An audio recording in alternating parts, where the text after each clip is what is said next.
Revelations chapter 2, verse 8 hanggang 11. To the angel of the church in Smyrna, write, these are the words of him who is the first and the last, who died and came to life again. I know your afflictions and your poverty, yet you are rich. I know the slander of those who say they are Jews and are not, but are a synagogue of Satan. To do not be afraid of what you are about to suffer. I tell you, the devil will put some of you in prison to test you, and you will suffer persecution for 10 days. Be careful, even to the point of death, and I will give you crown of life. He who has an ear, let him hear what the Spirit says to the churches. He who overcomes will not be hurt at all by the second death. Tayo po ay mananangin. Panginoon, help us to understand this part of the book of Revelation. I pray that this will give us strength, Lord God, as we go on with this Christian life. And I pray, Lord God, that let your church be strong enough to face even the hardest trouble that they may face because of their faith, because of our faith. Help us, O God, na sa pamamagitan ng mga passage na ito, magkaroon kami ng tapang, lakas ng loob, at tumibay kami, Panginoon, na harapin, Panginoon, ang kahit na anong pinakamatinding pwede namin maharap sa ngalan ng pananampalataya at paninindigan sa pangalan mo. Help us, O Lord God, to stand, O Lord God, and not to compromise before you. Let your words speak to our hearts, Lord God. Open this heart of ours. In Jesus' name we pray. Amen. Okay. Ang tatalakayin natin ngayong umaga ay may kinalaman doon sa church ng Smyrna. Okay. Yung Smyrna, kung alam nyo, ito po yung tinatawag na modern Izmir. Hanggang ngayon, buhay pa itong bansa na to, yung Izmir. I-Z-M-I-R. Ito yung Izmir ngayon na nandun sa may bandang Turkey. Okay? Kung titingnan nyo sa Google Map, existing pa rin siya. I-Z-M-I-R. Izmir. I-Z. India, Zebra, Mama, India, Romeo, Izmir. Okay? Existing pa rin yan hanggang ngayon. Sa 7 cities, siya na lang. Wala nang Ephesus, wala nang Laodicea, wala nang yung Philadelphia. Yung Philadelphia sa US, hindi yun nasa Bible. Okay? Pero yung Izmir, is yung Smyrna noon, hanggang ngayon, existing siya. Yung church, ang tanong, ay wala na. I had a classmate before sa ISOP, nagkaroon ng classmate na isang Turkmenian. Tapos, yung church daw ni Paul at ni John, dyan sa Turkey, dun sa bandang Asia Minor, ang nandoon na lang ngayon ay ruins. Wala nang tao. Ruins na lang siya. Okay? Pero yung place is still existing. Yun yung sad truth doon. Okay?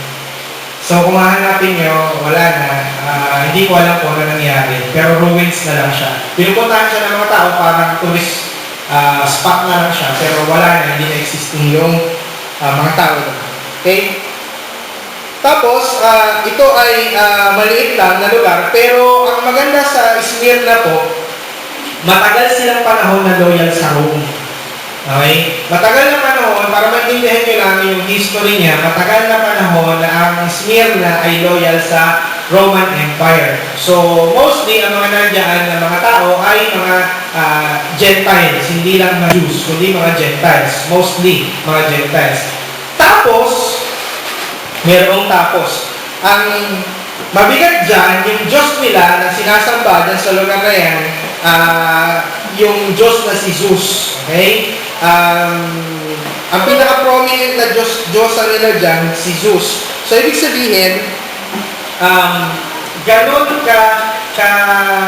lakas yung idolatry dun sa kanilang bansa at their time. Okay? Ganon ka-tindi, ganon ka-lakas, ganon ka-karami ang mga sumasamba sa Diyos-Diyosan. Tapos, bigla-bigla, okay, biglang papasok ang Christianity sa kanila. What would you expect na mangyayari if you are a Roman Empire colony, isa kang kolonya ng Roman Empire, tapos malakas yung pananambahan nyo kay Jesus, biglang papasok yung Christianity, ano sa tingin nyo mangyayari? Away yun, di ba? Away yun. Di ba sabi ko sa inyo, noong panahon nila, hindi lang mabigat ang kalaban ng mga Christians. Kasi isa sa mga kalaban din ng mga Kristiyano dito, bukod sa Roma, ay yung mismong mga kasamahan nilang mga Jews. Bakit? Bakit? Ano nangyayari? Because Christians ignores yung pagiging Jew. Di ba ano sabi ko sa inyo, ano nire-require ng mga Jew? Ang gusto ng mga Jew, bago ka maging Christian, ano muna? Papuli ka muna. Dumaan ka muna sa pagiging Hudyo. Kasi lahat ng mga previous na mga apostles, di ba yung naging problem nila sa Galatia?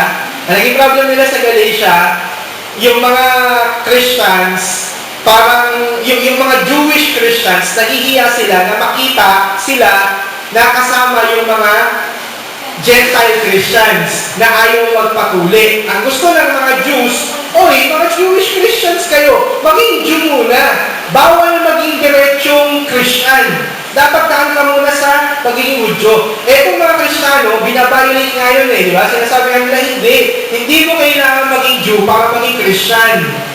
Hindi yan, kumbaga sa subject, hindi mo kailangan dumaan ng Math 101 para makapunta sa analysis, sa anawan. Hindi ano yun. Hindi prerequisite. Okay? Hindi prerequisite yun. Hindi mo kailangan dumaan dyan sa subject na yan. Halimbawa, papasok ka sa computer subject, kailangan ba dumaan ka muna sa typing? Hindi. Walang kinalaman yun Walang kinalaman yun. Okay? Walang kinalaman yung typing saka yung computer. So, magkaibang subject yan. Ganon din sa kanila. Christianity is about Christ. Okay? Although, ang Christianity, hindi niya ini-ignore yung Old Testament, which is the Jew is always talking about, kanina pinag-usapan is the Old Testament, hindi naman ini-ignore yun ng mga Christians. Pero, sinasabi ng mga Christians, hindi mo kailangan dumaan dun sa regulations na ginawa ng mga Jews. Di ba sabi ko sa inyo, yung mga Jews lang ang siyang naggawa ng sarili nilang regulations. Ilan yung naging batas nila? From 10 commandments, naging ilan? Naging 680. From just 10. Pinilit nila yun. Na lahat, ultimo, pagsasahin nila, ultimo, divorce. Na wala namang iniutos si God patungkol sa divorce, naglagay sila. Di ba? Na nagkaroon sila ngayon ng iba't-ibang mga batas patungkol sa iba't-ibang bagay. Na imbis na naging malapit ang tao sa Diyos, naging pabigat ang Diyos sa mga tao. Yun yung tingin ng mga tao ngayon sa Jewish religion. Ngayon, dahil doon, nagkaroon ng matinding persecution, maging sa Smyrna. Kung tutuusin, dapat hindi na sana kasali ang Smyrna sa persecution. Bakit? Malakas sila sana sa Roman Empire. Okay? Malapit sila sa Roman Empire. Ang kaso, bukod dun sa inabando ng maraming mga taga-Smyrna, yung pagsamba kay Jesus, ang nagpalala dito ay yung mga sumbong ng mga Jews. Okay? Kaya nga maiintindihan ninyo na meron binabanggit dito, puntahan natin ulit doon, sa binasa natin kanina. Sa Revelation chapter 2, ang sabi dyan, verse 9, the slander of those who say they are Jews and they are not, but are synagogue of Satan. Ibig sabihin, merong nagpapanggap daw na mga Jews. Okay? Sa tingin ng Panginoon, nagpapanggap sila mga Jews. Dahil ano ba sa tingin niyo ang ibig sabihin ng pagiging Jew kay God? Nabanggit ni Paul sa Romans chapter 9, yung real Israel of God. Sino daw yung real Israel of God? Sino yung real Israel? Natatandaan niyo po ba yung dati? Yung diniscuss ko sa inyo sa Romans, not all Israel is Israel. Sino lang daw ang totoong Israel of God? Sabi ni Paul, huwag niyo namang isipin na walang remnant o walang natira. Pero hindi lahat ng Israel ay Israel. Kaya nga sabi ko sa inyo, ang bagong Israel talaga, na hindi naman bago, ang totoo talaga iniisip ni God na Israel o bayan niya, hindi naman talaga yung bayan ng Israel. But sino? The church. Kaya nga yung kingdom, pag pinag-usapan, kung aalalahanin niyo yung pinapangaral ni John the Baptist, repent for the kingdom is near, hindi yung kingdom na iniisip ng maraming pastor ngayon, na kingdom na darating, na gigibain nyo or itatayo dun sa gilid ng mosque sa Israel. Yung kasi iniisip ng marami, mali. Hindi po yun. Yung sinasabi ni John the Baptist, the kingdom, ay sino? The church. Itatayo yung kingdom. Repent for the kingdom is near. Ang itatayo yung kingdom na sinasabi is the church. Okay? Yun kasi yung nasa isipan ng Panginoon na kingdom. Okay? Kaya nga yung tinanong si Jesus ni Pilate, totoo ba na ikaw ang hari ng mga Jews? Ano sabi niya? Hindi raw yung kaharian ito, yung kanyang paghahari. Hindi yung material na kingship o pagiging hari, yung tinutukoy niya. Hindi visible na kingdom. Ano yun? The church yung kanyang paghahari. Okay? Kaya, kung tutuusin, nung sinasabi dito na those who say they are Jews and are not, yung tinutukoy dyan sa verse 9, ito ay iniisip ng mga Jews na Jews sila kasi sila ay Israelita by nature. Pinanganak sila sa Israel, kaya akala nila sila ay Jews o bayan sila ng Diyos. Okay? Ito ngayon sinasabi rin ni Jesus sa mga Pharisees. Akala nyo, kaya kayo bayan ng Diyos kasi bayan kayo ni Abraham. Mali. Hindi dahil sa bayan kayo ni Abraham, kaya kayo naging bayan ng Diyos. Bayan kayo ng Diyos, minahal kayo ng Diyos, niligtas kayo ng Diyos, hindi dahil kay Abraham. Okay? Kaya ang tunay na bayan ng Diyos yung church. Kung tutusin. Ngayon, isa-isahin natin. Ang ganda na sinabi dito, and to the angel of the church of Smyrna. Una muna, bigyan ko kayo ng kaliwanagan kasi 7 beses natin mababasa yung to the angel of the church. Okay? Ano ibig sabihin ng to the angel of the church? May mga nag-interpret nito na baka raw ito ay sinusulat para sa tagapagbantay ng church, which is yung pastor ng church na yon. Okay? Pero mas marami ang nagsasabi kasi when you say angel, this is messenger. Okay? This is messenger. This is not, messenger is different from a recipient. Iba yung messenger, iba yung tagapag-receive. Ang sabi kasi dito, and to the angel of the church of Smyrna, right, ibig sabihin, ang sinusulatan ay yung angel, the messenger of the church of Smyrna. Ang sabi ng ibang mga commentaries, naniniwala sila na those churches nung time na yun talaga ay binibigyan talaga ng Panginoon ng tagapangalaga, which is might be literal angel talaga kasi matindi yung persecution na dinadanas nila. Dito lang kinuha ng Roman Catholics yung concept ng guardian angel.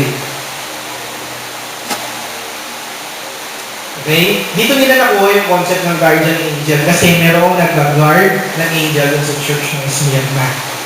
Sa church, sa 7 churches, sa Ephesus, sa Laodicea, sa Smyrna, sa Pergamo, Thyatira, so on, so on. Merong mga nagbabantay na angel.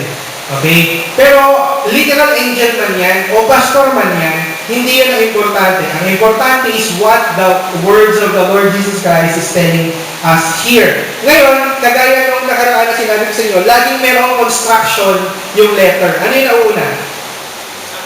Ha? Ano yung nauna? Laging,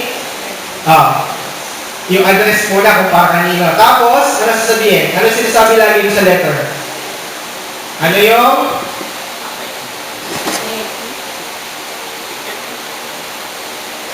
Balikan nyo yung notes nyo last week. Ano yung ginagawa lagi dun sa letters? Pagkatapos ng address, pagkatapos bigyan ng address kung para kanino, ano susunod na part ng letter? Yung pagpuri or yung, ano tawag natin na? Yung? Compliment. Okay, hindi lang greetings, but yung compliment lagi ni Christ kung ano yung kanyang kalalagayan. Okay? Pagpapakilala rin ni Christ nandyan. Paano? At Paano dinescribe ni Christ yung sarili niya dito? Tingnan niyo. Verse 8. Paano dinescribe ni Christ yung sarili niya?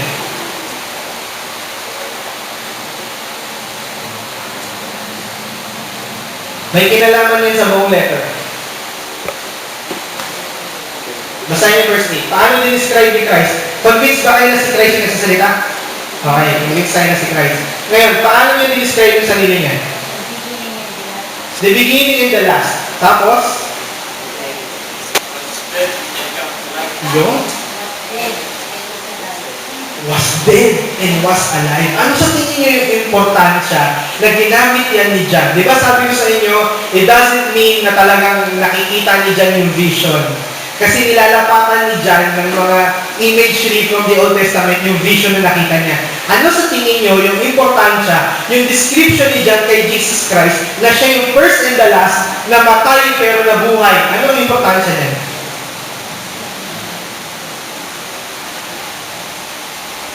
Ano ang importansya niya? Anong kahalagahan na pinakikita ni Jesus? Ako ang simula, ako ang katapusan, ako yung namatay, pero nabuhay ako uli. Anong importansya niyan? Na kinakausap niya yung Smyrna. Ha? Ano daw? Pag-asa. Bakit? Bakit kailangan niyang bigyan ng pag-asa? Dahil siya yung giver of life. Giver of? Life. Life. Okay? Dahil siya yung tagapagbigay ng buhay. Pinapakita niya dito, mula pa noon, hanggang ngayon, hanggang sa katapusan, ako! Walang may pwedeng tumalo. Okay? Nakakita na kayo ng isang bata na simula ng kanyang kabataan ay valedictorian hanggang sa pagtanda. Ano sa tingin niyo kung yung batang yon ay kakainin ng pride, anong sasabihin niya? Ha? Nagtatalo sa akin? Noong 90s, merong isang basketball team noong panahon ng kasikapan ni Michael Jordan. Okay. Ang pangalan ng team nila ay Chicago Bulls. 5 times champion, walang tumalo.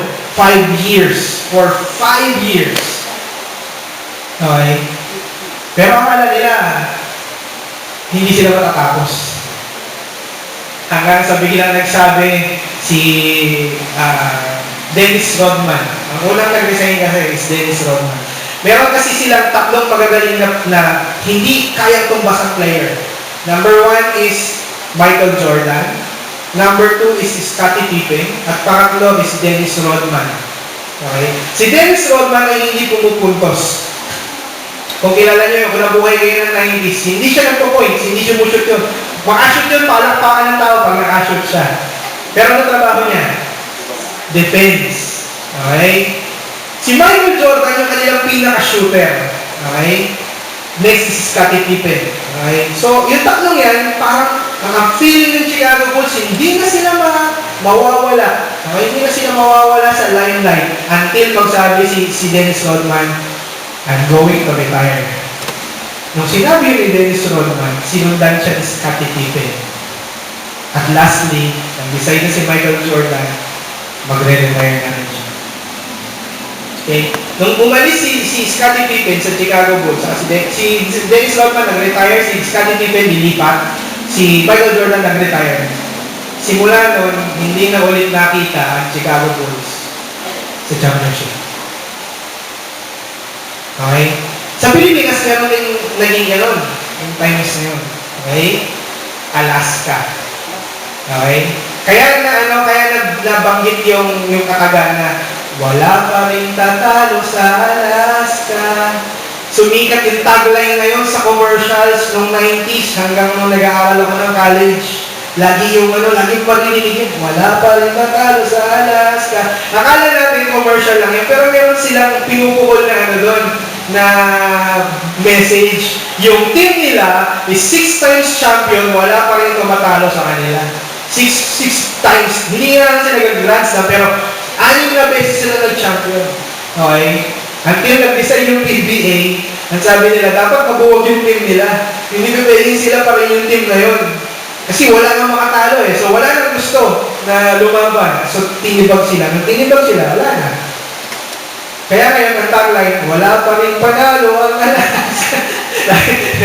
simula noon, nagiging asaran. Kahit sa FB ngayon, nagiging ano eh. Kasi sila yung nakalaban latest. San Miguel in Alaska. Sinwip sila ng San Miguel. Kaya sa FB, lagi nakalagay yung tagline, wala pa rin panalo ang Alaska. Okay? Yung time na yun, kung makikita ninyo, kung ikaw yung nandun sa tagumpay, ang sarap nun eh, di ba? Ang sarap nun. Kung ikaw yung nandun sa tagumpay, pero may katapusan yun. Tama? Kaya na na-invento rin yung salitang, panahon lang yan. Di ba? O kaya yung gulong ng buhay, minsan nasa ibabaw, minsan nasa ilalim. Hindi palaging nasa ibabaw yan, minsan nasa ilalim ka din. Di ba? Alam ko, naranasan niyo yung magmabanggit o marinig yung mga ganyang taglines, lalo na pag naranasan niyo yung nandun kayo sa ilalim, darating yung panahon. Aangat din ako. Okay?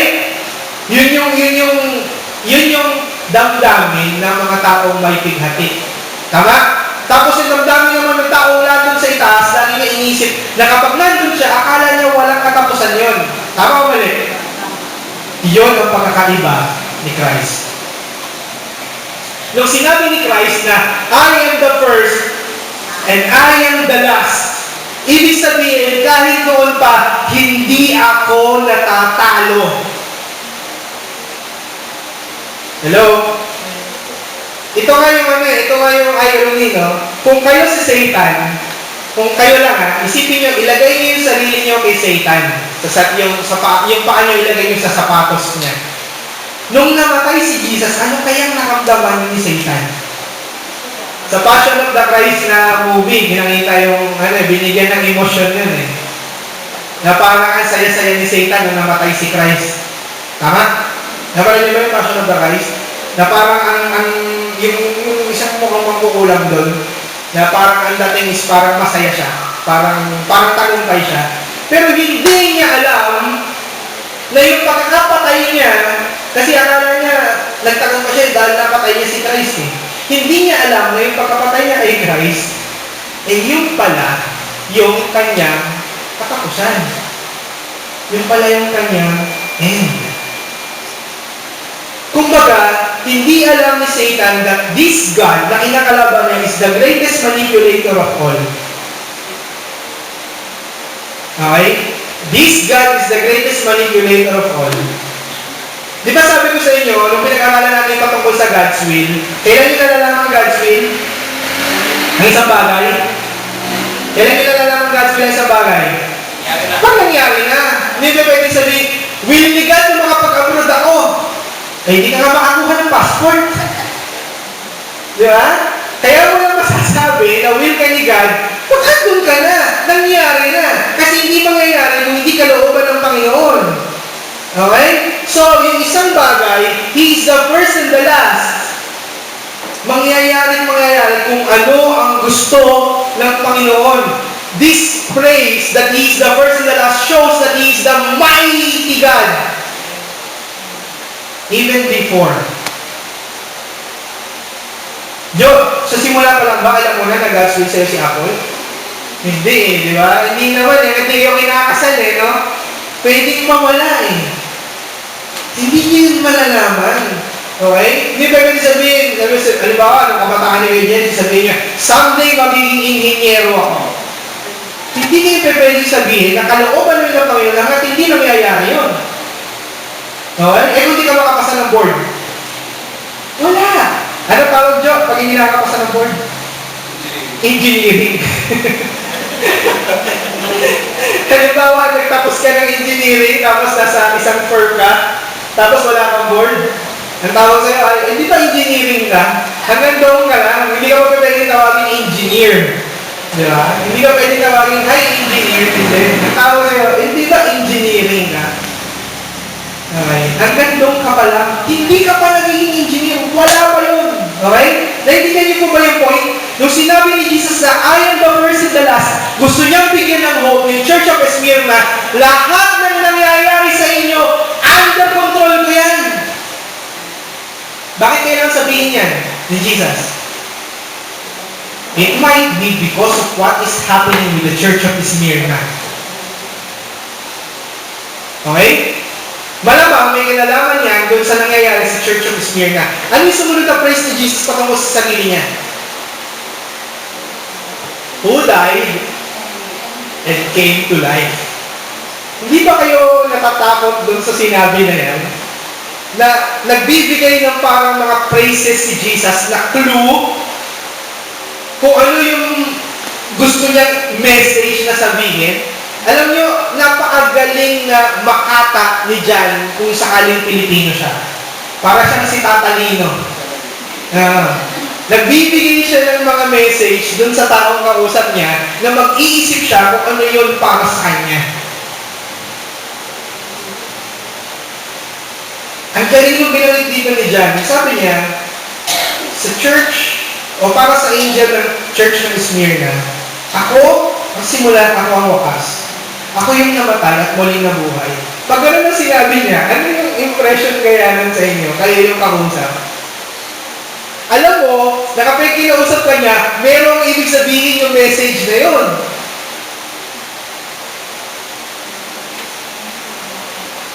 Ano sa tingin niyo? Ako yung namatay, ako rin yung nabubuhay. Ako yung muling nabuhay. Ano sa tingin niyo? Sige, isip. Ano sa tingin niyo yung message, yung implication nung sinabi yan ni John o ni Jesus sa kanila? Bukod sa may authority si Jesus, ako yung namatay, ako yung muling nabuhay. Hope na very good at Lord. Pero ano yung implication na pag napatay yung Christian, muli siyang mabubuhay. So ano yung gustong sabihin ni Jesus sa kanila? What will they face? Dahil, ano Jake? They will face death. Death. Kamatayan ang haharapin nila. They will face death. Mabigat yung haharapin ng mga Christian sa Smyrna. Tingnan natin yung message sa kanila. Nasabi sa verse 9, I know your tribulation. Alam ko yung inyong kapigatian. Yung word na tribulation, diyan din po kinuha yung same word na ginagamit sa word na torture. Yung history ng word ng tribulation at history ng word ng torture, isa yung pinagmulan. So when you see the word tribulation, it will always connote torture. Ang gusto sabihin ni Jesus, I know the torture that you face. Alam ko na na-torture kayo. Ano pa? And your poverty. Kung tutuusin, they are rich. Di ba? They are rich kung tutuusin. Dahil sabi ko nga sa inyo, loyal sila sa Rome. Isipin nyo kung anong ginawa ng Rome sa kanila. Because tinalikuran nila yung pagsamba kay Zeus at sa ibang mga Diyos-Diyosan, isinumbong sila ng mga Hudyo, ano yung kanilang hinarap? Tinorture sila. Okay? Kinuha yung kanilang kayamanan. Sabi dyan. Okay? Ano pa? And the slander of those that they say they are Jews but are not. Hindi lang sila tinorture, hindi lang sila kinuha yung poverty nila, ini-slander pa sila, nilalakit pa sila. So isipin ninyo kung anong klaseng torment meron sila. Physical, material, and psychological. Di ba? Isipin nyo, isa kayong asawang babae. na ayaw kayong bigyan ng sweldo ng asawa nyo, pero gusto niyang kumain ng hapunan. Tamad! Batugan yung asawa nyo, hindi nagbibigay ng sweldo. Walang material na binibigay, walang pinoprovide. Pagkatapos ng gugulpihin pa kayo, ito-torture kayo physically. Pagkatapos nun, mumurahin pa kayo. Anong gagawin nyo? Ha? Patayin nyo na lang, no? Magaganon, walang mahit ang asawa yun. Sarap gilitan. Di ba? Isipin mo, batugan na nga, tapos nanggugulpi pa, tapos lumura-murahin ka pa. Isipin nyo gano'n yung kanilang dinadanas doon sa Rome, saka sa mga Jews. They have the material persecution, they have the physical persecution, and they have the slander, or the verbal persecution. So, ibig sabihin, physically, economically, naghihirap sila, tapos kung ano-ano pang binabato sa kanila, mga wala kayong kwentang tao, mga katakot-takot, minumura pa sila, nilalait sila. Ganoon yung kanilang hinaharap. Okay? Ang masakit doon, di bali sana kung anong gagawin sa kanila ay totoong authority o galing sa Diyos. Kung naaalala ninyo, si David pinapili ni God. Ang sabi ni God sa kanya, sino gusto mong lumupig sa'yo? Ako o ang kaaway mo? Ano sabi ni David? Ano sabi ni David? Ha? Sino gusto ni David na lumupig sa kanya? Si God o kaaway niya? Si God. Bakit niya pinili si God? Ano sabi ni David? Kasi, very good. Kasi kahit na lulupig siya ni God, alam niya na nasa kamay pa rin siya ni God. Alam niya na ang lulupig sa kanya o magpaparusa sa kanya, kamay ng Panginoon, hindi kamay ng kaaway niya. Ang problema dito, ang lumulupig sa mga church of Smyrna, hindi naman dahil sa may ginawa silang mali. Nilulupig sila dito dahil sa faithfulness nila kay God. At sad truth pa dito, ang lumulupig sa kanila, sino? But our synagogue of Satan. Hindi ko isipin ng mga satanista to, ha? Okay ako, pastor, doon pa lang, may satanista na. Walang gano'n. Hindi yan ang gusto sabihin dyan. Ang gusto sabihin dito, yung Israel, yung mga Jews na yan, na nagpapanggap sila yung church, sila yung people of God, pero hindi. Kasi hindi sila sa Panginoon. Okay? So, pinapakita dyan na gano'ng katindi yung kanilang kapighatian. Okay? Anong sabi nila sa kanila? Noong una, ipinakita niya lang kung ano yung kanyang description sa sarili niya. The first and the last, the one who died but now alive or living. Ibig sabihin, tagumpay. Ano sabi ni Jesus ulit? Do not fear what you are about to suffer. What is the implication of the word about? Ha? Ibig sabihin ng about, una, hindi pa tapos. Okay? The first implication of the word about is, it's not yet finished. What? Grabe na nga, Panginoon, grabe na nga yung dinadanas namin eh. Physical, material, emotional torture, hindi pa tapos.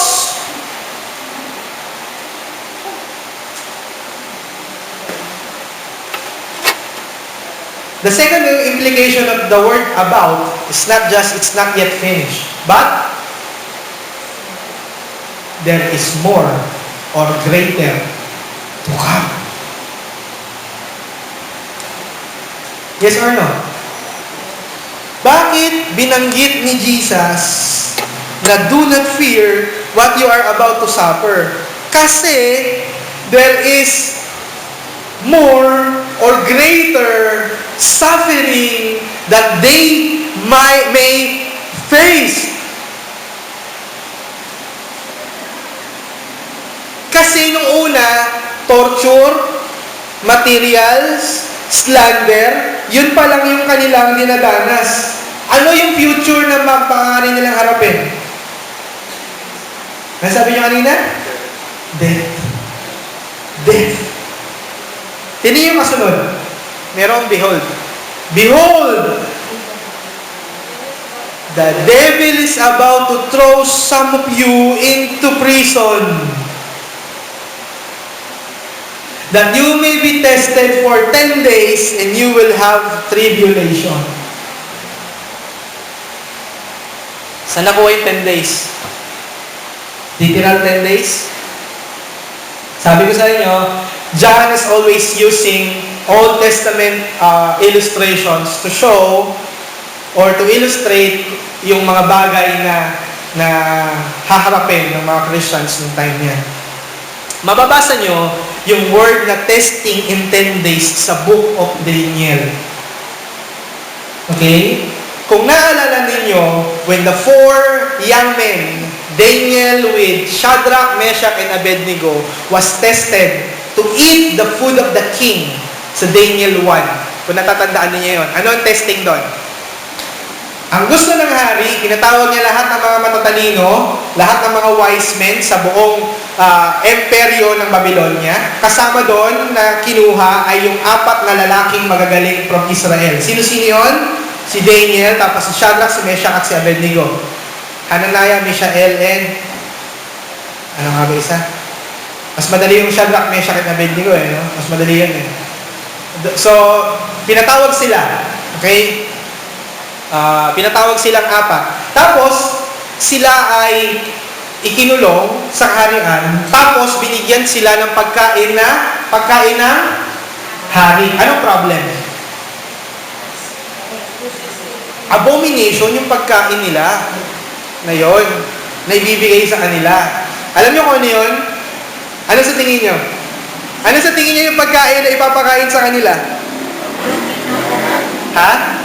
Ano ba ang abomination sa Israel na food? Pig. Ano pa? Pork. Ano pa? Mga seafood na walang kaliskes. So, probably crabs, sugpo.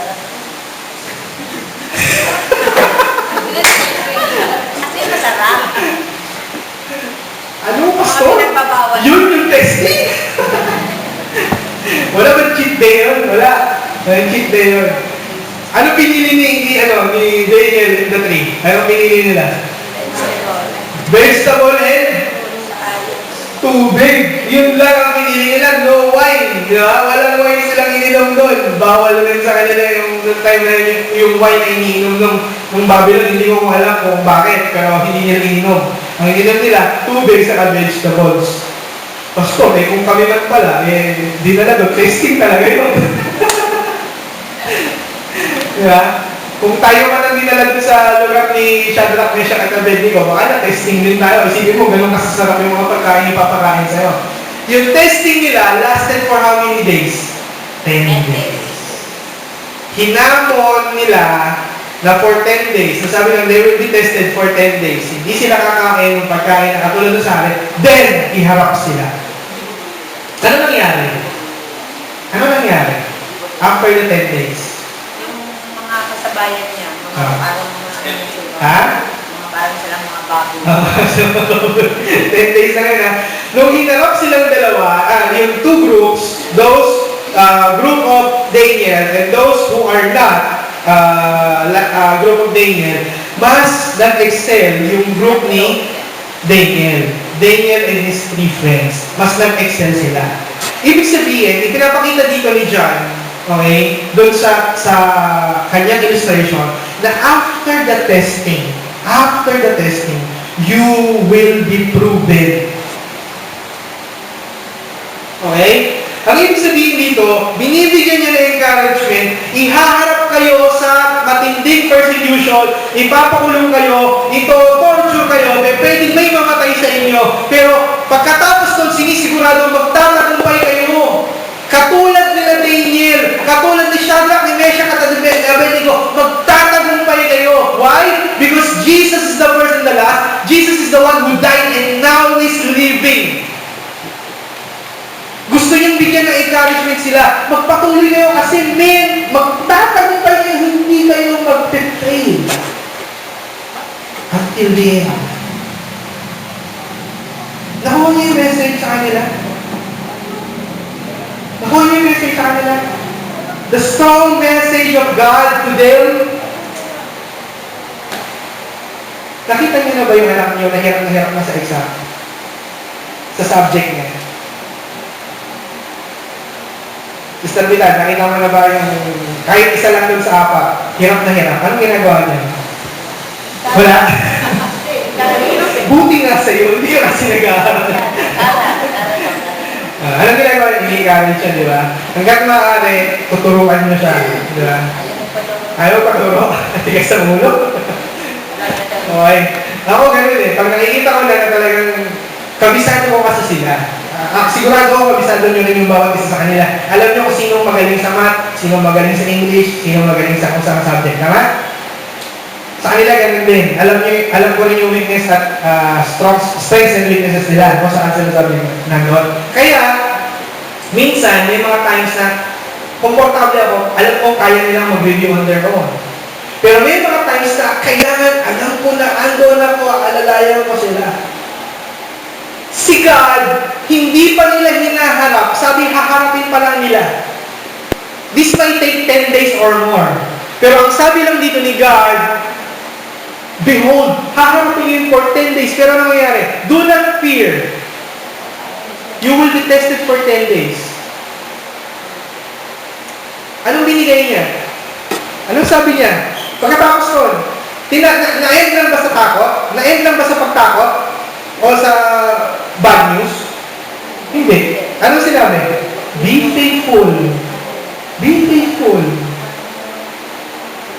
Meron nga lang mabigat na kasunod yung be faithful. Ano yung kasunod yung be faithful? Unto death! Hanggang mamatay, maging faithful kayo. How?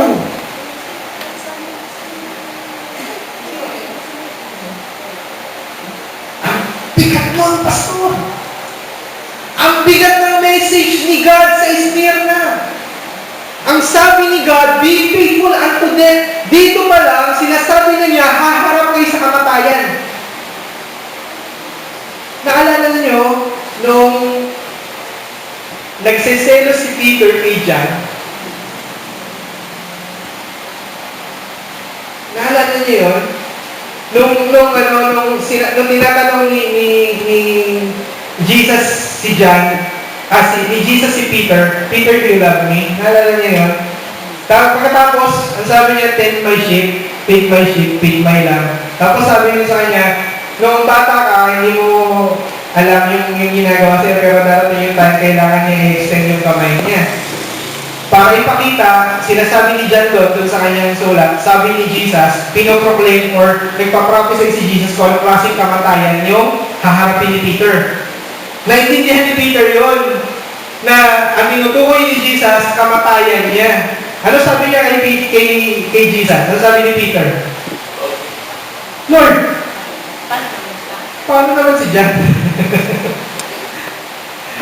Ano sabi ni Jesus kay Peter? Ano ngayon sa'yo?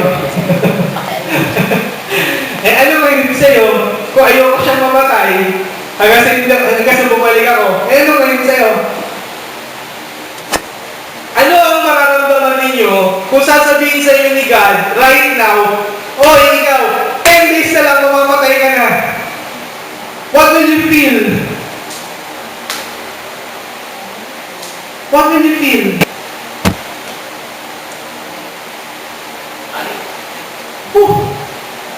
Ibang handa. Ibang handa. Yun nga lang magkaroon ka ng painful. Halimbawa, magkaroon kayo ng isang sakit na may lead to death. Sakit na alam yung mahirap gamutin. Painful na yun. Kahit naman hindi days yung bibilangin, it might be years. Nung first na nagkaroon ng sakit si Mami Biggs, tapos sinabi sa akin yun, parang sa akin hindi ako kaanak, pero parang kung binuhusan ng malamig na tubig nun. Gano'n pa sa kanya? Gano'n pa sa kaanak niya? Gano'n pa sa kanya mismong tao? Yung mga nakaranas dito na nagkaroon ng sakit na mabigat, isipin yung pain, yung takot. How much more yung Smyrna na sinabi sa kanya, andito na mismo, nangyayari na sa kanila, sasabihan pa siya na greater pa, meron pa sa future na haharapin, at sabi sa kanya, magpakatakot ka unto death.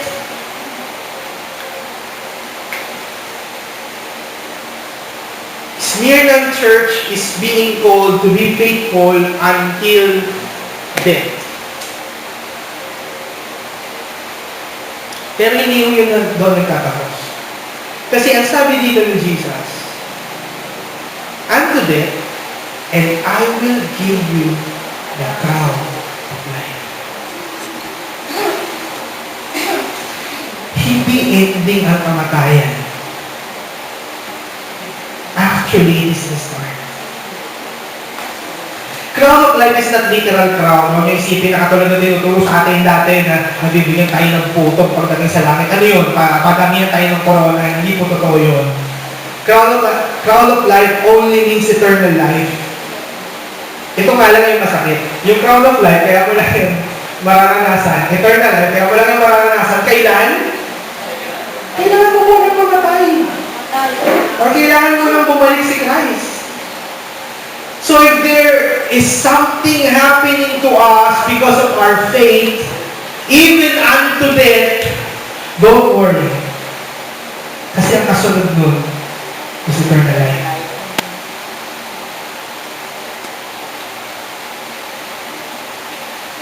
Sabi ng verse 11, he who has an ear, let him hear what the Spirit says to the churches. Ang tanging makakaunawa lang nito, sabi ko sa inyo, sino? Sino lang? The church. The true church. The message is just for the true church. Ang ini-encourage lang ni Jesus na magtagumpay until the end is the true church. Kaya kung iniisip mo that you are a true church, be faithful to God. No compromise unto death. Okay? Let him hear what the Spirit says to the churches, to the one who conquers will not be hurt by the second death. Ito yung bagay na maganda dito. The one who conquers will not be hurt by the second death. What is the second death? What is the second death? Ano yung first death na pwede nyo maranasan? The first death that we may face is physical death. Ano yung second death? Separation from God, the eternal damnation. So, sino daw ang tanging hindi magdadanas ng second death? Those who will conquer. Pastor, paano natin i-apply yung message ng Smyrna? Hindi naman tayo pinipersecute ngayon. Okay?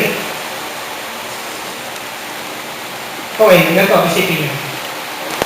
Una, yung pagiging faithful kay God, hindi laging ibig sabihin, i-bless kayo materially. Hindi ho porket faithful kayo, i-bless kayo ni God dito sa lupa. That is the sad truth. Bakit po, Pastor? Faithful yung Smyrna? Yes or no?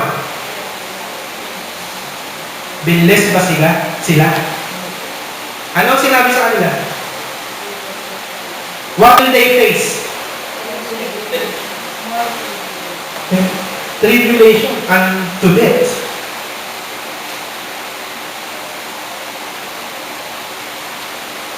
Vice versa, hindi lahat ng pinagpapala o hindi lahat sumasagana, blessed din. Ni God. Hindi laging ganun ang rule of thumb. Okay? Hindi lahat sumasagana, blessing ni God yun. Pero hindi porket faithful kayo, i-bless kayo ni God. Huwag niyong asahan yun. Kung i-bless kayo ni God, it is a good, or it should be, dapat itong ipagpasalamat sa Panginoon dahil biyaya niya yun sa'yo. Pero hindi kanya bless dahil sa faithful ka. Bless kanya kasi gracious siya. Hello? In fact, kung tutuusin, kung bibilangin natin yung grace ni God compare with our goodness, walang kwenta yung goodness natin before the Lord. Yes or no? Hindi natin deserve lahat na tinatamasan natin. Tama? So it doesn't mean that you're faithful, you will be blessed materially. Okay? Or hindi porket you are faithful, hindi ka na magdadanas ng kapighatian. Sabi ko sa inyo, sa katermang Christian ngayon, na nagdadanas din sa Egypt, they are faithful church unto death. Okay? Pangalawa, ano ba talaga ang ultimate success? Ang ultimate success ay hindi yung mawala ka doon sa kapighatian. Okay? Ang ultimate success is maging faithful kay God. Ang ultimate success ay magtagumpay ka sa kung ano yung gusto ng Panginoon sa buhay mo. And that is to be faithful with the Lord. Pangatlo at panghuli. Okay. The end will always be God's will. Ang kahuli-hulihan ng katapos-tapusan ng lahat ng bagay, ang kalooban ng Diyos ang siyang makapangyayari. Hello?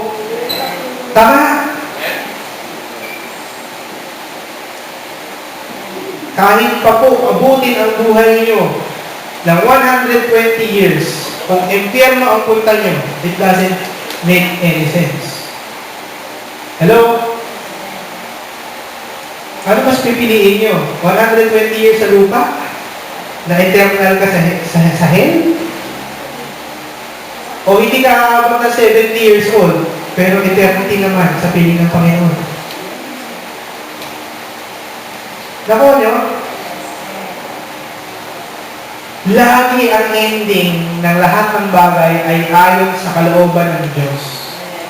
And I would like to encourage all of you, sa anuman yung dinadanas natin, sa anuman yung hinaharap ninyo, hindi mo mapangyayari ang lahat kung hindi kalooban ng Diyos. He is the sovereign God. Okay? Hindi dahil sa faithful kayo, kaya kayo nagtatagumpay, o hindi rin dahil sa faithfulness nyo, kaya umaasa kayo na magtagumpay, o hindi rin dahil sa hindi kayo faithful, kaya kayo nagdaranas ng pagsubok o kapighatian.